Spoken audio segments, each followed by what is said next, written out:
It's time. Time for another meteorology segment. Let's see what we find. Starting things out looking at the geographic North Pole.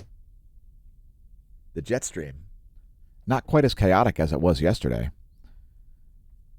Let's take a spin around planet Earth. Here are the jet streams of the eastern world. Shout out to our viewers from this part of the map. Here are the surface winds of the eastern world. Nothing too exciting going on there. Surface winds of the western world. Strong double low there south of Greenland. Here are the jet streams of the west. Look at the extreme meridional jet stream flow once again over the U.S. This S-shaped bend here. Doubled up, tripled up jet streams. Extreme bends here over the eastern Atlantic as well. Most of the jet stream chaos occurring in the northern hemisphere on the western portion of the planet. Places like the Atlantic Ocean especially. Very chaotic jet stream flow. Next, looking at our weather.gov map, if your county's lit up, we've got a lot of flood advisories and so on in places like Georgia and Alabama. Again, if your county's lit up, just click the map.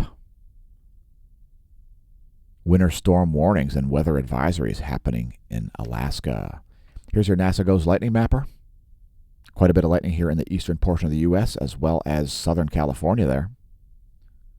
Also Mexico. Quite a bit of lightning around the Americas in general. And here's a real-time lightning map. And we've got some strong signals showing up here. It looks like Arizona. Yowzers.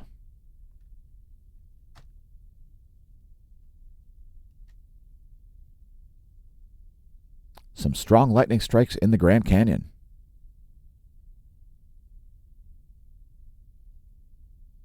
We're having some bandwidth issues here, folks. Let's just zoom back out and move on.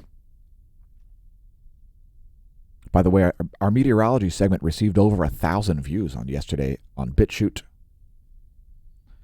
Yes, despite there being over 1 billion users of YouTube, we see many times as many views on BitChute. I'm sure it's just a coincidence, folks. It has nothing to do with any sort of thumb on the scale by Google or anything like that. I'm sure it's nothing like that. That's just all our imagination, folks. Computer scientists don't know anything about how code works.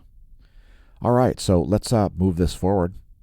This is the pressure map. We're moving it forward. There is the pressure forecast according to the European forecast for 12 noon Eastern Daylight Time tomorrow. We're located in Lehigh Valley, Pennsylvania, by the way. Here's your simple water vapor map for the Americas.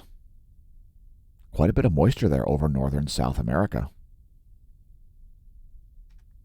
And over the southeastern portion of the U.S. as well, making for some heavy rains down there.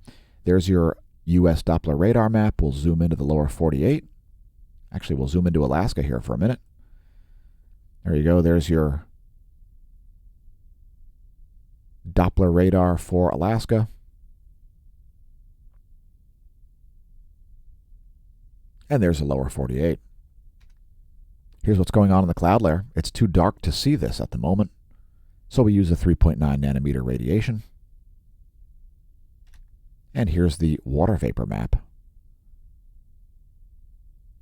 So there's a weak low here forming over Arkansas, which is affecting the jet stream. You can see this counterclockwise rotation right about here.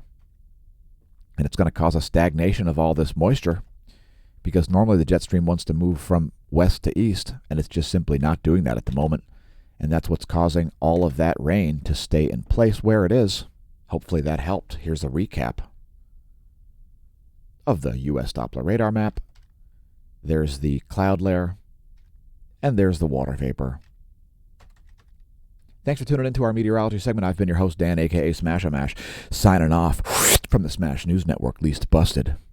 Name it news.